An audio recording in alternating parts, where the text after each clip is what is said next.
완성 이렇게 하면은 이화여대 교수님으로 봉직했던 아마 이어령 교수님이시고 이분께서는 아주 지성이 뛰어난 지성파 교수님이신데 책을 한 160권 정도 집필을 했습니다.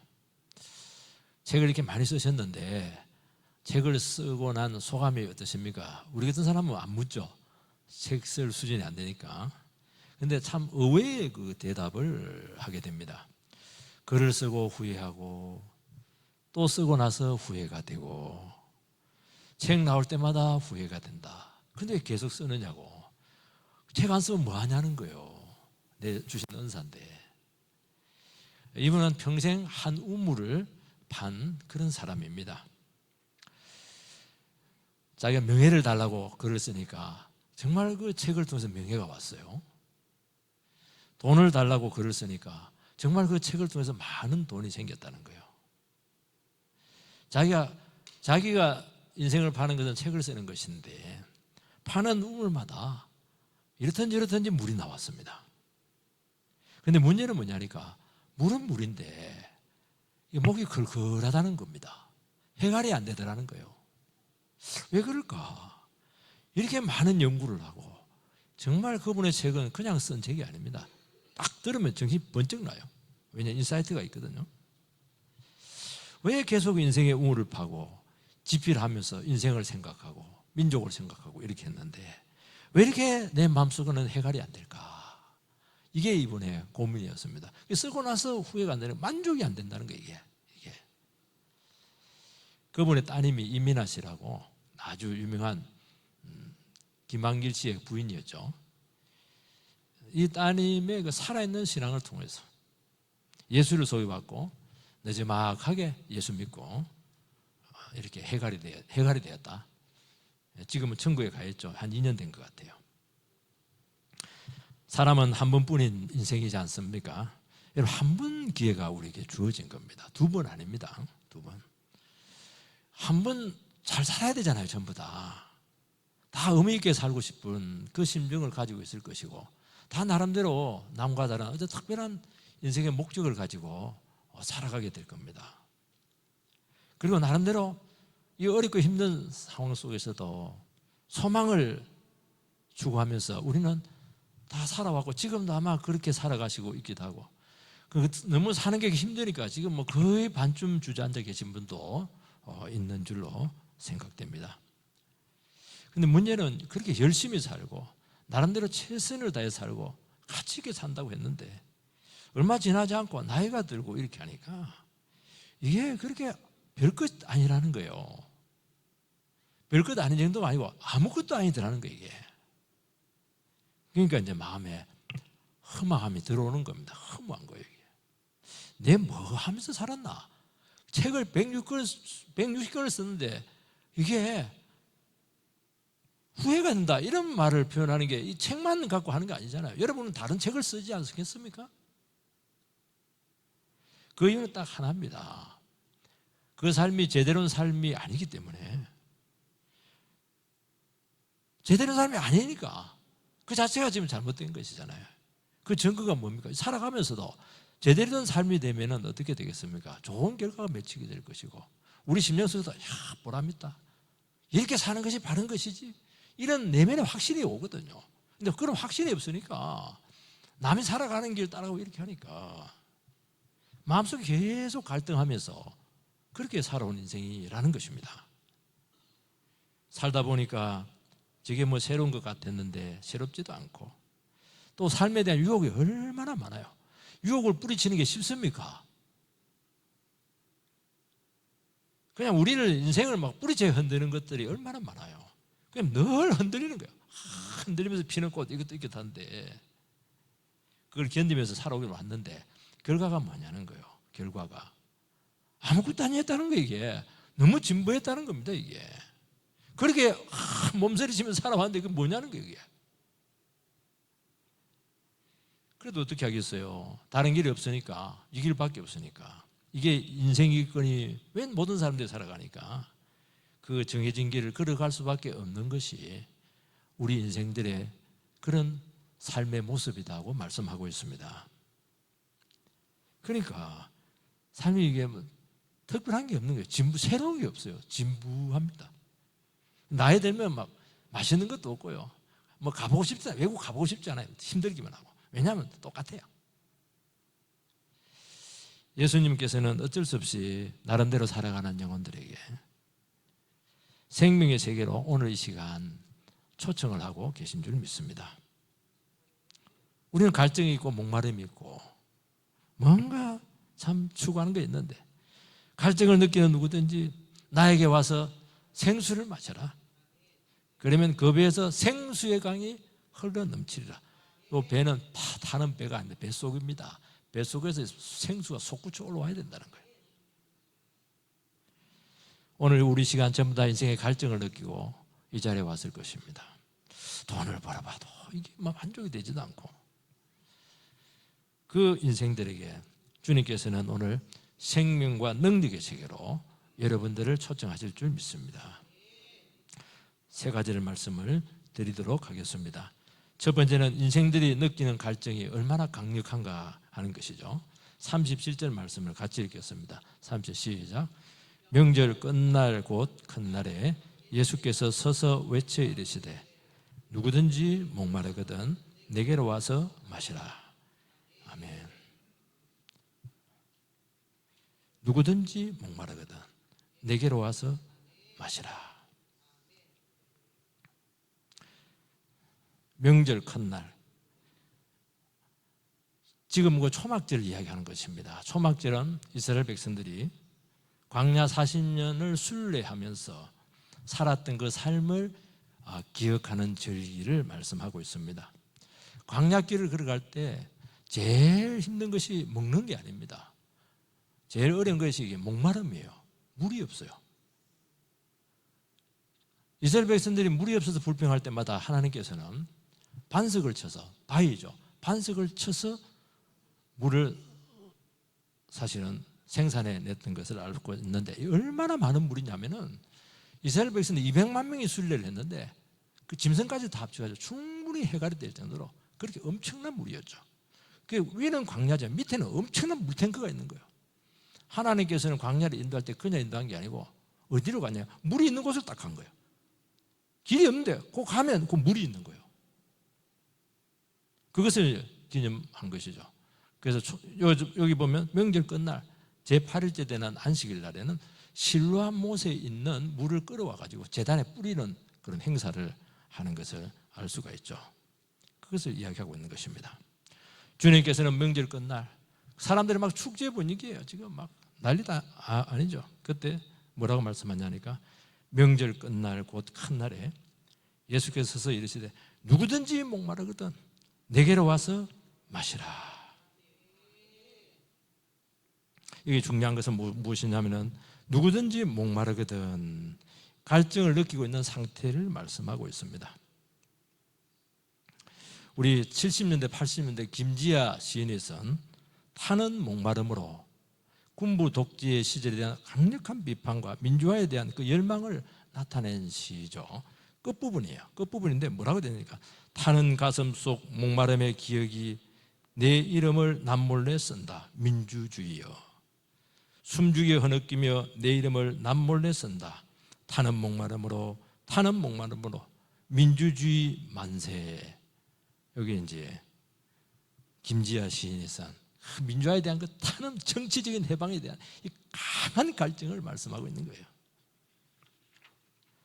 여러분, 배우지 못한 분들은 나이가 70이 되고 80이 됐는데도 불구하고, 어떤 분들은 90이 됐는데도 다시 대학에 들어가서 공부를 하는 것을 보면서 그 써먹기 위해서 하는 거 아닙니다. 이 지식에 대한 목마름이 너무 강렬했던 거예요. 공부를 못했던 거예요. 늙어막하게 대학에 들어가서 그 지식에 대한 해결을 하고 싶었던 것입니다. 우리는 다 어릴 때 가난하게 살아신 분들이 많을 텐데요. 가난하다는 것은 원하는 것을 가지지 못하는 거예요. 너무 가지고 싶은데 돈이 없어서 가지지 못한 거예요. 평생 이 허기져 있는 그 물질에 대한 그 갈증, 이 갈증들이 평생 그 태어나지 못하는 것을 우리는 볼 수가 있어요. 돈을 많이 벌었는데도 해결이 되지 않는 거예요. 그러나 이런 갈증들은 공부를 하거나 돈을 벌거나 민주화가 실현되거나 건강을 되찾으면 어느 정도 해소가 될 수가 있습니다. 근데 영원히 해결되지 않는 갈등이 하나가 있는데 이것은 영적인 갈등입니다. 갈증이죠. 내가 누구냐, 나 존재에 대해서 굉장히 고민을 해요. 인생이 뭐냐? 인생에 대한 아주 깊은 갈증들이 우리는 있다는 것입니다. 우리는 다 죄를 갖고 있기 때문에 죄에서 노연하지를 못해요. 아무리 바르게 살려도 안 되는 거예요. 너무너무 죄가 주는 고통이 많은데 이 고통에서 어떻게 벗어날 것인가? 오라 나는 공고한 자자로다. 이 절망의 늪에서 누가 나를 구원해 주랴. 바울 사도가 그렇게 얘기했잖아요. 절대로 구원이 안 되는 거예요. 너무너무 인생이 공고한 거예요. 갈증이죠, 갈증. 내가 누군지 모르고 인생은 부여받긴 부여받았는데 어떻게 살아야 될지도 모르겠고 결국에는 우리는 다 죽어야 될 텐데 죽고 나서 어떻게 될 것인가. 모든 게 인생은 의문투성이에요. 알고 가면 좋은데 중요한 부분들은 하나도 모르고 있는 거예요 지금.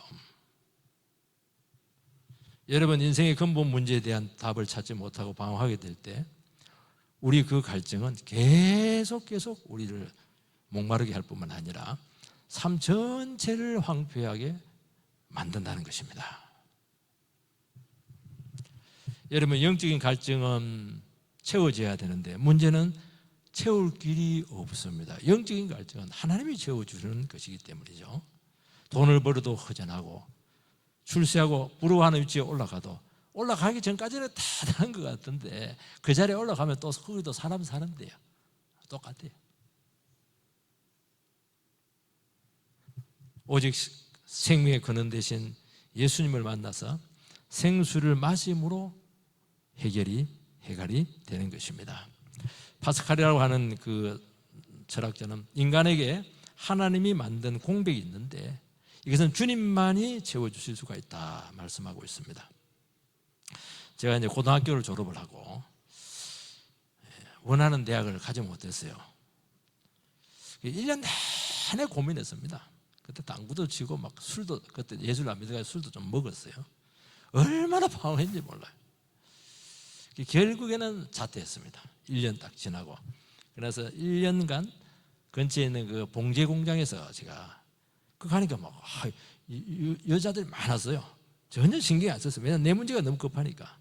거기서 일하면서 공부를 했죠. 첫 월급을 딱 받았는데 봉투를 들고 이제 저는 큰형님 집에 같이 얹혀 살았는데 길을 걸어가는데 포장마차들이 많았어요. 포장마차마다 들어가가지고 오뎅 먹고 떡볶이 먹고 한 10개, 한 7개는 된 것 같아요. 전부 다 들어서 먹었는데 나중에 배가 짜고가 나가지고 굉장히 위험할 뻔했습니다. 이게 배 터져서 죽을 줄 알았어요. 왜냐하면 인생이 너무 우울한 거예요.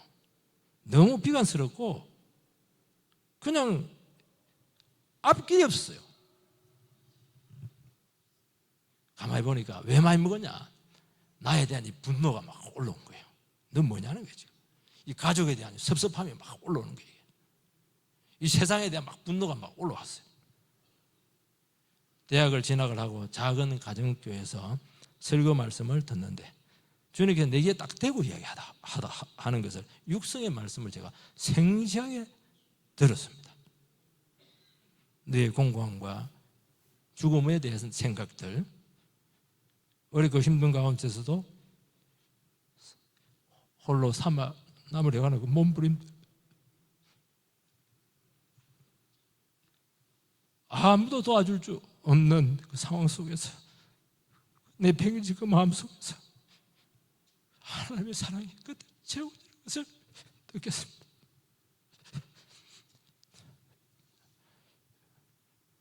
요한복음 4장 14절 말씀을 띄워주시기 바랍니다. 요한복음 4장 같이 읽겠습니다. 요한복음 4장 14절. 자, 시작.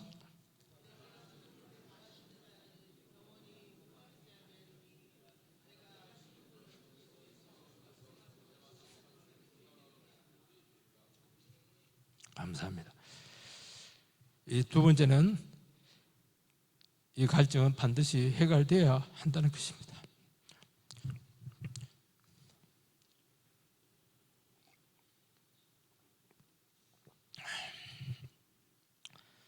37절에 보면은 누구든지 목마르거든 내게로 와서 마셔라.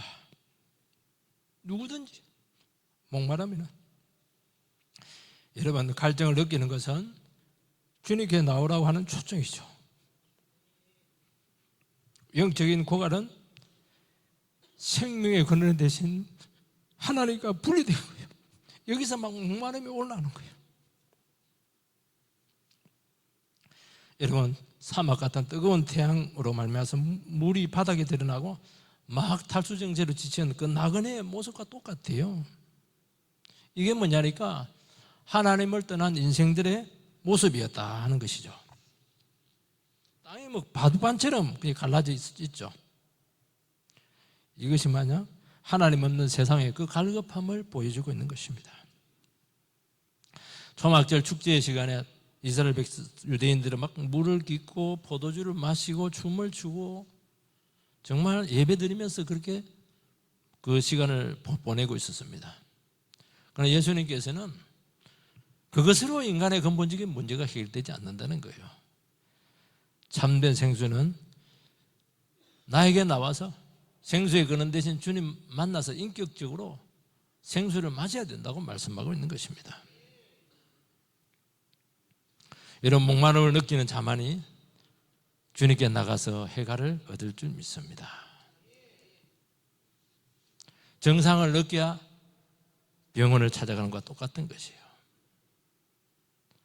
여러분, 마음의 목마름이 인생의 허기를 느끼게 하고 만족이 없게 만든다는 것입니다.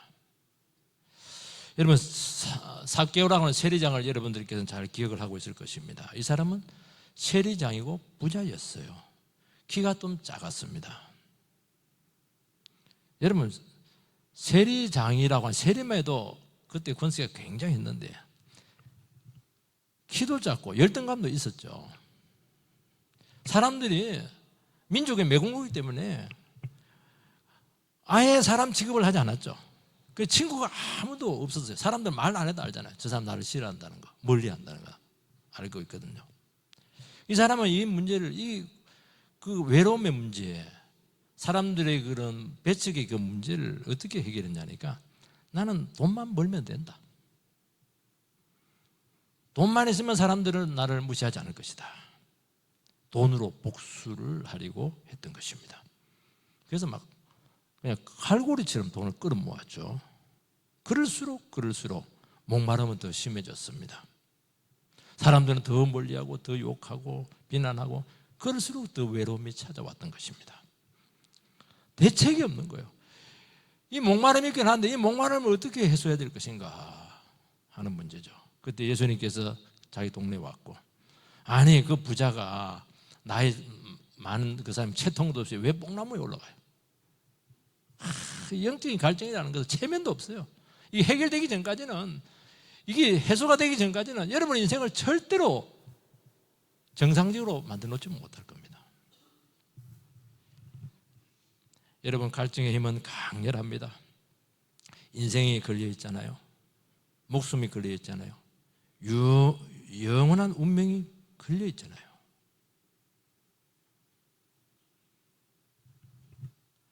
여러분, 그 어려운 가운데서 우리는 주님 앞에 다시 한 번 더 이것을 허락을 해야 된다는 것을 말씀하고 있는 것입니다. 이 갈증의 힘. 시편 42편 1절을 한번 띄워주시기 바랍니다. 같이 해서 시작. 사슴이 시냇물을 찾기에 갈급한 같이 내 영혼을 주를 찾기에 갈급하나이다. 아멘. 우리는 이것을 생각할 때 사슴이 막 물 먹기 위해서 막 목이 막 말라가지고 그렇게 한다고 그렇게 하는데요, 그게 아닙니다. 이 사슴의 뿔에서 사향이라고 하는 독특한 냄새가 난다고 합니다. 이 냄새는 죽을 때까지 뿜어져 나온다고 합니다. 사냥개는 이 개가 이 코가 아주 예민한데 이 사향의 냄새를 맡고 사슴을 뒤쫓는다는 것이죠. 사슴이 살아날 수 있는 유일한 길은 시냇물에 들어가서 몸을 담가야 돼요. 그러면 냄새가 물속에서 다 감추어지게 되고 건너편으로 걸어갈 수가 있다는 것입니다. 여러분, 우리에게도 마찬가지입니다. 사향과 같은 냄새가 있죠. 죽을 때까지 이 죄의 사향은 우리를 떠나지 않는 거예요. 우리 죄인들은 전부 다 이게 냄새가 있습니다. 좋은 냄새가 아니에요. 결국에는 사탄의 추격으로부터 우리는 계속 추격을 당하게 될 텐데, 이 가운데서 살 수 있는 방법은 뭐냐? 예수 그리스도께서 십자가 위에서 뿌리신 그 피의 시냇물, 십자가 위에서 터진 그 붉은 시냇물에서 우리의 영혼을 담궈야 된다는 것입니다. 그러나 십자가 너머로 가야 된다고 말씀하고 있는 것입니다. 이것밖에 우리에 있는 이 갈증의 힘을 해결할 수 있는 방법은 아무것도 없다고 말씀하고 있는 것입니다. 오늘은 그 시냇물에 잠겨지는 경험을 여러분들께서 같이 하시기를 바랍니다. 바울 사도는 나는 날마다 죽노라 말씀을 하고 있습니다. 날마다 죄가 올라오는 거예요. 날마다 욕망이 올라오는 겁니다. 날마다 막 기질이 올라오는 거예요. 날마다 성질이 올라와요. 그 삶을 범벅으로 만들어 놓습니다. 그래서 바울 사도는 나는 날마다 십자가 위에서 내 자신의 정욕을 못 박는다는 것입니다. 십자가 위에서 찢겨진 그 옆구리의 붉은 피의 시냇물로 걸어가는 경험을 여러분들에게도 요구하고 있는 것입니다. 여러분, 답은 없어요. 성질대로 한다고 되겠어요? 그러면 더 목마를 텐데요. 욕망을 채운다고 더 되겠어요? 더 그냥 목마름이 올 텐데요. 길은 하나밖에 없는 거예요. 나를 위해서 십자가 위에서 찢기신 그 옆구리의 그 피, 그 손발에 흘리신 그 피, 그게 담겨진 그 시냇물에 여러분의 정욕과 죄를 담가야 되는 거예요. 그거밖에는 길이 없어요. 그때만이 생수가 터진다는 거예요. 그때만이 해갈이 온다는 거예요. 다른 걸로는 절대로 안 되는 거예요. 금단정체가 나타날 겁니다. 그 목마를 때 콜라 마시면 더 목마르잖아요. 생수를 마셔요. 생수를.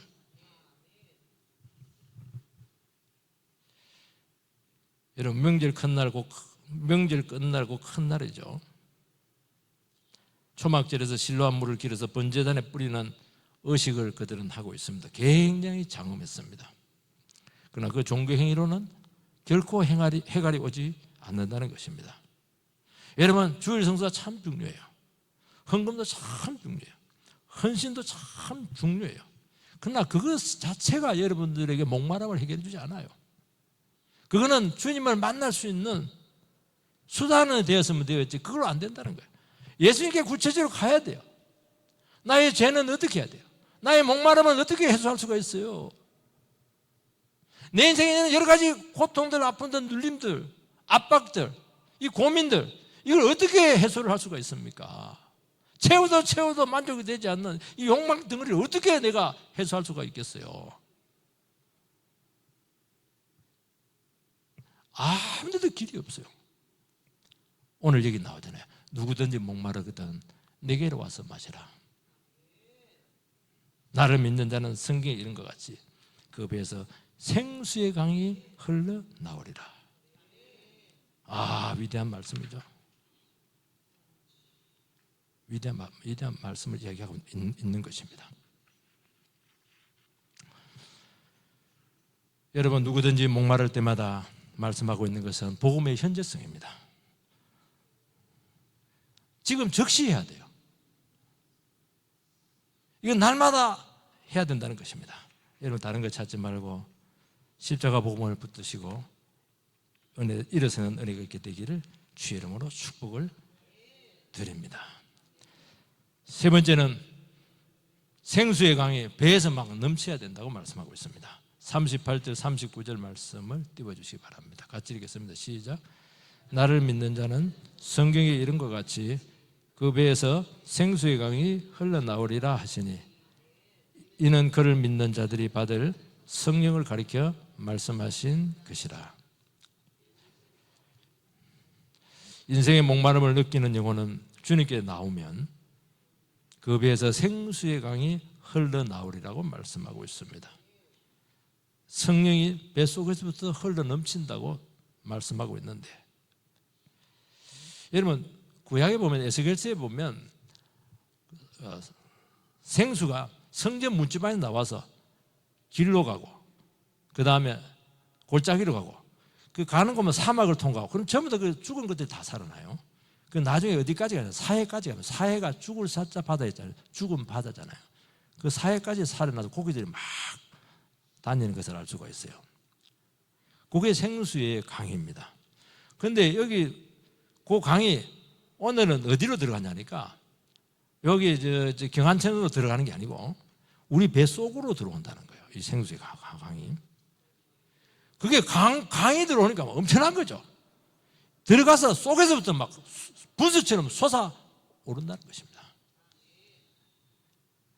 여러분, 성령은 우리 인격 중심으로 들어와서 인생 전체를 치료하고 회복을 시키는 것입니다.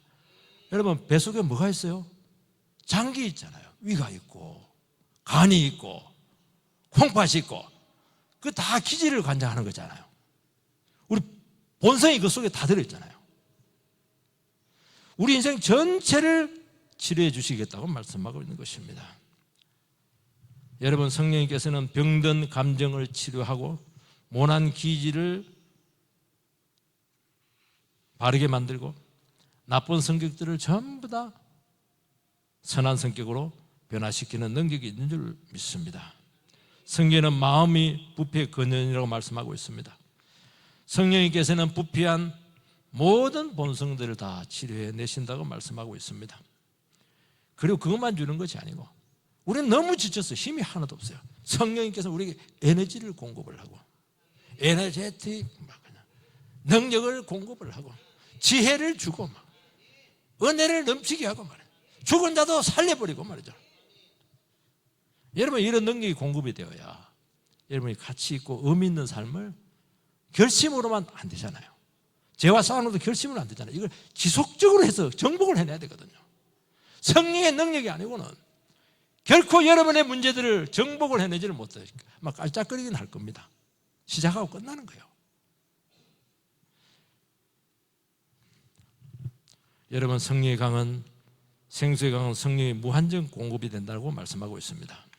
여러분, 왜냐하면 인간의 문제는 간단하지가 않고 근원적이고 조금 와가지고는 안 됩니다. 한 번씩 너무 가물이 돼가지고 비가 왔어요.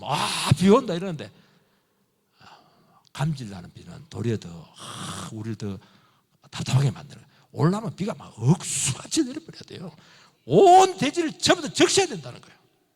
성령께서는 우리의 온 인격을 적신다는 거예요. 그냥 헝거리 적게 만든다는 거예요.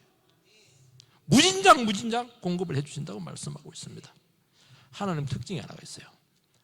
하나님은 별로 안 중요한 거는 잘 안 줘요. 중요한 거는 엄청나게 줍니다. 공기 얼마나 중요해요? 물 얼마나 중요해요? 여러분, 돈 주고 요즘은 돈 주고 사 먹는데요. 그거 그냥 하나의 지체에 깔아놨잖아요. 그거.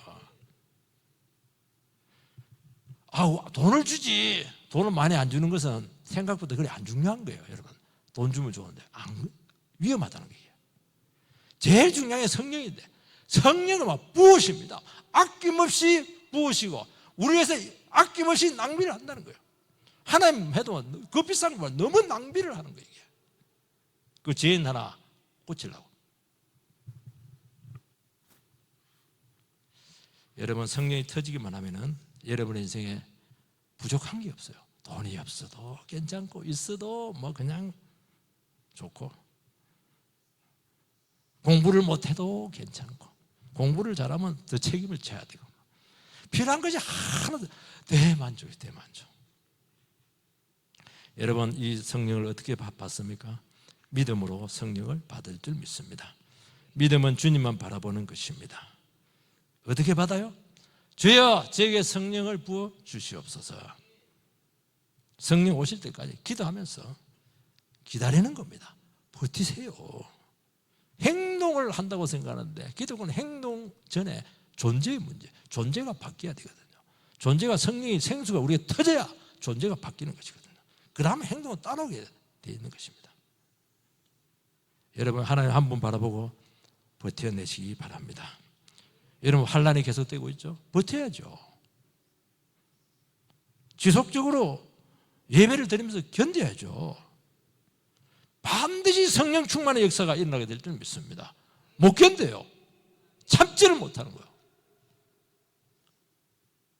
여러분, 우리는 너무나 많은 도전들이 있습니다. 마귀가 얼마나 우리를 흔들나요? 얼마나 많은 유혹들이 있습니까? 바닷가에 가보면 파도들이 막 칩니다. 방파제를 막 칩니다. 쫙 치면서 못 넘어가요. 그리고 돌이 밀리면서 그 소용돌이가 생기는 것입니다. 역류 현상이 생기는 것이죠. 여러분, 우리는 방파제입니다. 버텨야 돼요. 어떤 파고가 치더라도 내 페이스를 잃어버리면 안 되는 거예요. 내 페이스를. 근데 우리는 안 되는 거예요. 밀려버려요. 밀리면 뒤집어 써야 돼요. 우리는 밀지는 못하더라도 주님과 함께 성령이 내게 오시옵소서. 계속 버티는 게 뭐냐? 나에게 주어진 일을 꾸준히 해나가는 거예요. 영성관리를 꾸준히 해나가는 거예요. 정말 무서운 사람은 어떤 세상에 난리가 쳐도 자기를 꾸준히 페이스를 잃지 않고 꾸준히 해낼 수 있는 사람, 이 사람이 능력자입니다. 이 사람이 성령 받은 사람이에요. 난리 나잖아요. 그러니까 막 뒤집어 쓰는 거예요. 밀려버리는 거예요. 여러분, 구칙적인 예배도 기도가 얼마나 무서운 줄 아십니까?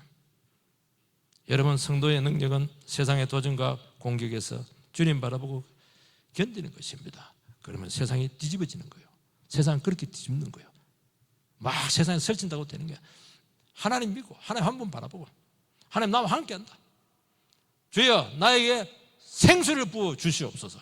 계속 주님께서 가시는 그 페이스를 잊지 않고 계속 영성 한 번 딱 바라보면서 걸어가면은 세상이 뒤집어지는 역사가 있게 될 줄 주의 이름으로 축원드립니다.